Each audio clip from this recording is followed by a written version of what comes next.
중국은 광활한 지역에 수많은 인구를 가진 국가답게 여러 종류의 인간들이 모여서 수천 년을 서로 잘났다고 아기다툼을 하며 지내온 국가이기에 별의별 특색을 가진 인간들이 끊이지 않고 나타나 세상을 놀라게 하는 곳이며 그들 중 악녀로 이름을 날린 여인들 역시 어떤 국가보다 많은 곳이죠. 사실 지구상에서 악녀라는 이름을 얻은 여자들의 특징은 권력을 가진 남자가 항상 뒤에 서 있거나 자신이 권력을 쥔 경우가 대부분이라는 것은 누구나 잘 알고 있는 일입니다. 오늘 대화에 나갈 악녀장칭 역시 마오쩌둥이란 중국 공산당 우두머리의 세 번째 첩으로 들어가 마치 자기가 중국 공산당을 지휘하는 인간인 양 권력을 휘두르고 세도를 부리는 가운데 여자라는 본능적 한계를 벗어나지 못하고 자신보다 아름답거나 우아함으로 자신보다 앞서는 여자에게 질투로 시작하여 혐오스러운 악행을 저지르는 행위를 즐겼던 여인이었죠. 장칭은 생을 살아가면서 모든 여정에 항상 성생활과 남성 편력 문제로 문란하고 도덕적이지 못한 흔적을 남기며 살아갔었고 자신도 상상하지 못했던 권력자의 여인이 된 후 그런 이유와 흔적들을 지우기 위해 악랄함과 잔인함으로 주위의 여인들을 고통 속으로 몰아넣어갔습니다. 장칭은 한때 연예인으로 생활하며 나름 이름을 날렸고 상당한 미모로 많은 남자들과 즐기며 그들 중 권력을 가진 남자들의 선망의 대상이 되기도 했고 그녀도 그 상황을 잘 이용해 인생을 살아갈 수도 있었죠.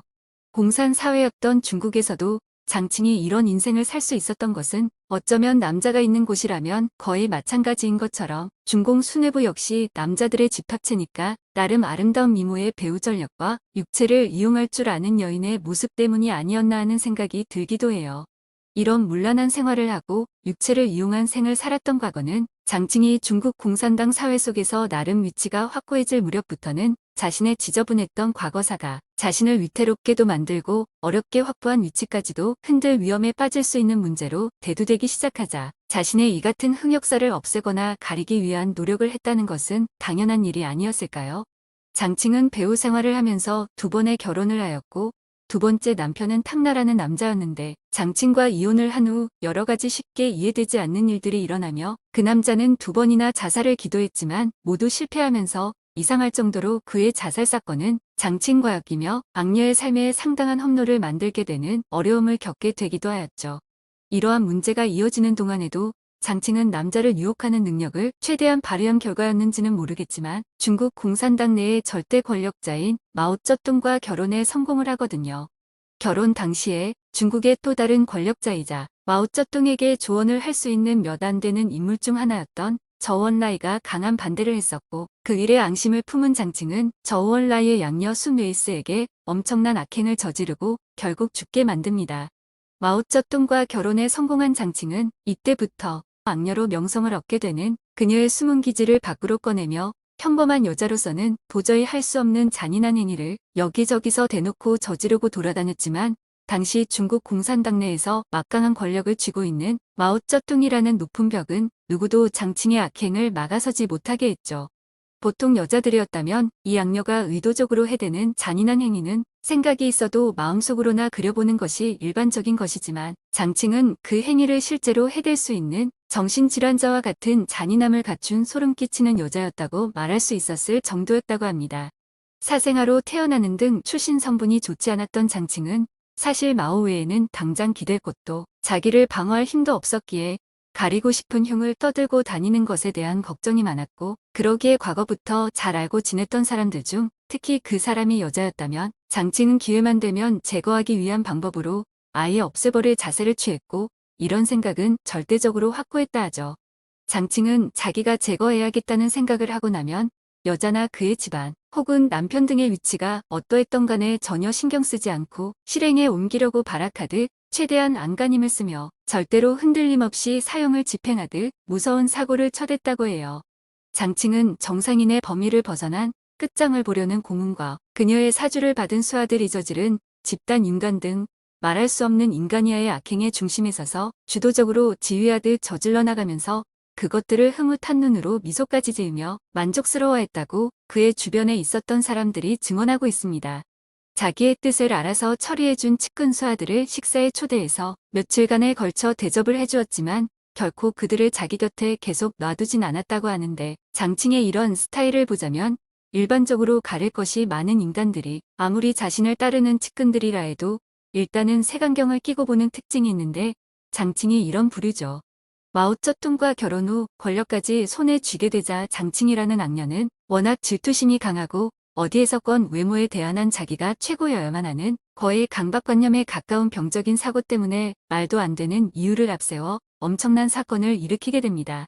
이 사건의 당사자였던 여자는 마오쩌둥의 최고 정적이자 라이벌이었던 덩샤오핑의 오른팔인 류사오치라는 중국 공산당 고위 간부의 부인인 왕광메이였습니다. 왕광메이는 엄청 아름다워 당시 중국 권력가들 사이에서 최고 미인이라는 말을 들을 정도였고 외국 유학 출신의 영어까지 유창했다고 합니다. 사실 장칭과 왕광메이는 장칭이 마오쩌둥과 결혼하기 전까지는 신분도 달랐고 노는 물도 당연히 달랐기 때문에 둘 사이에는 별다른 감정도 있을 수 없었고 서로 싸운 적도 없었다는 것은 당연한 것이었으며 장칭이 마오쩌둥의 첩노릇을 시작한 후부터 오히려 가끔 왕광메이와 함께 연애에 참석하여 즐겁게 담소를 나누곤 할 정도로 외형상 가깝게 보이는 관계였다고 해요. 그러다가 장칭이 왕광메이를 가장 안이 꼽게 보게 된 사건이 있었습니다. 왕광메이는 남편 유사오치와 함께 항상 우아한 복장을 입고 외국 등을 같이 다녔거든요. 미얀마를 순방했을 당시 왕광메이가 하얀 치파오와 미얀마의 권력자 내윈이 선물한 루비 목걸이를 착용하고 연회장에 나오자 많은 외신들이 화려한 모습에 중국 퍼스트레이디에 관심을 갖고 보도했는데 이 모습이 장칭의 비위를 심하게 건드렸다고 해요. 왕광메이 부부의 외국 방문 사진은 지금도 여기저기에 상당히 많이 남아있기 때문에 당시의 상황을 되짚어 볼 수 있는데 현재의 사고로 당시 그들의 사진을 보아도 매우 세련되고 우아하게 보일 정도이기 때문에 질투와 탐욕이 넘치지만 사생아라는 당시 천대받는 출신인 장칭은 그냥 부러워할 뿐 딱히 어찌해볼 방법 같은 것은 없었다는 것이 당연했죠. 그러는 가운데 마오쩌둥이 문화혁명을 일으키고 얼마 지나지 않은 시점에서 마오쩌둥의 정적인 덩샤오핑의 수하에 있었던 류사오치 부부를 흑오류로 분류에 실각시킨 후 시골로 귀양 보내거나 완전 제거해버리려고 결정해놓는 사건이 일어나게 되었죠. 대약진 운동의 실패로 한창 어려웠던 상황에서 문화혁명이라는 의외의 기회로 마오쩌둥이 극적으로 재기에 성공하였을 때 교활하고 웅흉한 악녀장칭은 왕광메이가 자기보다 아름답다고 많은 남자들로부터 떠받들여지듯 한다는 것에 질투를 느끼면서 한동안 미워하며 은연중에 괴롭혀왔던 그녀를 잡아들일 계획을 세워 실행에 옮겨버리게 되었습니다. 공산당 고위 간부들이 모여 살고 있는 중나나이에 있는 왕광메이의 집으로 한창 흥분되어 앞뒤를 가리지 못하고 날뛰는 어린 홍위병들을 사주하여 지금 딸이 교통사고를 당해 병원에 누워있으니 1시 밖이 병원으로 오라는 거짓 전화를 걸도록 지시하죠. 딸이 교통사고를 당해 위급하다는 거짓 전화를 받고 놀라서 집 밖으로 뛰어나온 왕광메이는 홍위병들에게 체포되어 그들 관할하에 있는 교도소로 끌려가 수감되어 버리게 됩니다. 홍위병들에게 체포된 후 1967년 4월 10일 칭화대로 끌려가 장칭이 질투와 관기로 부르주아 패션이라고 트집 잡은 복장을 하고 30만 명의 군중 앞에 세워지게 되죠. 수많은 군중과 흥분하여 날뛰는 홍위병들 앞에 세워진 왕광메이는 미얀마의 연회석상에서 외신들에게 찬사를 받았던 복장 같은 몸에 착 달라붙는 치파오와 하이힐과 탁구공으로 만든 목걸이를 한 채 그들에게 성적 모욕 등의 치욕을 하루 종일 당하게 됩니다. 그 후 수감된 후 오랫동안 악녀장칭은 어린 홍위병들을 사주하여 왕광메이에게 모진 고문을 가하고 갖은 잔인한 행위를 가하도록 했지만 여전히 중국 공산당 내에서 은연중에 지지를 받는 남편인 류사오치의 파워가 아직은 남아있었기 때문인지 차마 죽이지는 못했고 그 후 12년의 긴 세월 동안 정치범이 수용되는 베이징 창핑구의 친천감옥에서 독방 생활을 할 수밖에 없었죠. 장칭에 의해 체포될 당시 왕광메이는 남편인 류사오치와 함께 공직에 있었지만 장칭의 사주에 따라 홍위병들에게 엄청난 고문과 핍박을 받은 다음 그녀의 모든 직함은 몰소되었고 공직에서 밀려나 버리게 되었다고 해요. 장칭의 사주로 그녀를 체포한 홍위병들로부터 풀려날 당시 왕광메이는 너무나 악랄하고 잔인한 고문을 받았기 때문에 하반신이 거의 마비가 될 정도로 심각한 부상을 당한 상태였고 이때 장칭의 행위가 이치에도 맞지 않고 이유도 없는 행위라는 것을 그녀의 측근들조차 수군대기도 했지만 그녀의 악행을 막지는 못했다고 합니다. 그러나 장칭의 저주와 같은 이 악행은 거기서 멈추지 않았고 왕광메이가 홍위병들의 손에서 풀려난 후에 그녀로선 더욱 놀랍고 큰 사건이 벌어졌는데 그녀를 집에서 나오도록 유인하기 위해 거짓으로 교통사고를 당했다고 했던 딸까지 잡아들여 잔인한 고문을 가했던 것이죠. 현재 중국에서 돌아다니는 소문과 같은 말들 중 왕광메이의 딸 역시 장칭이 보낸 측근들인 홍위병들과 공산당 간부들에게 잔인한 집단 성폭행을 당하기도 했다는 설이 많이 있기는 하지만 대부분의 사람들은 단지 근거 없는 설에 지나지 않는다고 받아들이고 있다고 해요. 질투와 거의 미쳐버린 인간 이하의 광기 어린 정신 속에 날뛰기 시작한 장칭의 사주에 말려든 왕광메이의 딸도 악녀로부터 사주받는 홍위병 등이 가한 잔인하고 악랄한 고문과 린치를 이기지 못했고 무서운 협박을 당하는 정신적 고통 속에서 엄마와 똑같이 하반신 마비가 되는 불행을 겪게 되죠. 왕광메이 무녀가 장칭에게 인간으로선 견디기 힘든 잔인하고 가혹한 고문을 당하고 있을 때 그녀의 남편 유사오치도 홍위병들에게 체포되어 그들이 관할하던 감옥에 수감된 후 석방되지 못하고 결국 옥사했지만 왕광메이는 남편의 죽음을 한참 뒤에나 알게 되었고 결과적으로 온 집안이 마오쩌둥과 장칭에 의해 풍비박산이 나게 된 것입니다. 장칭은 이런 일을 벌이면서도 눈 하나 깜짝하지 않고 오히려 그것을 즐겼다고 전해지는 것을 보면 인간으로선 쉽게 볼 수 없을 정도로 놀라운 악녀라고밖에 할 수 있는 말이 없는 여자였던 것 같네요. 왕광메이에게 한 장칭의 행위만 보아도 인간 이하의 악행이라고 할 수 있는데 그 후에도 장칭은 자기 마음에 들지 않거나 혹은 사사로운 이유만으로도 특히 여자들에게 잔인하고 악랄한 행위를 아무렇지도 않게 자행하며 폭군과 같은 행위를 이어갔습니다.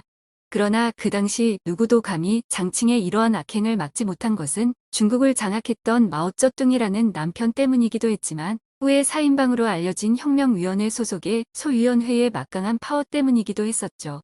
별다른 잘못도 없는 왕광메이를 말도 안 되는 이유로 체포하여 심한 고문 등 린치를 가하여 고통을 가한 다음부터 장칭의 악녀 행위는 마치 정신병자의 이상행동이라고 말할 수밖에 없을 만큼 잔인함은 갈수록 심해졌습니다. 그러나 인간의 일은 끝까지 봐야 한다고 결국 마오쩌둥이 죽고 문화혁명이 끝나자 이 악녀 장칭은 체포되어 수감되었고 그녀가 재판을 받는 장소에 자신이 그렇게 고통을 주었던 왕광메이랑 과거의 퍼스트 레이디가 회심의 미소를 짓는 모습으로 앉아 있었고 결국 악녀 장칭은 자살로 생을 마감하게 되죠. 1980년 덩샤오핑에 의해 왕광메이의 남편 유사오치는 사후복권이 되었고 남편의 유고를 바다에 뿌리며 오열하던 왕광메이의 모습은 보는 사람의 마음을 먹먹하게 만들었습니다. 오늘 방송은 여기까지입니다. 구독, 좋아요는 사랑입니다. 재미있게 시청하셨다면 꼭 구독, 좋아요를 눌러주세요. 시청해주셔서 감사합니다.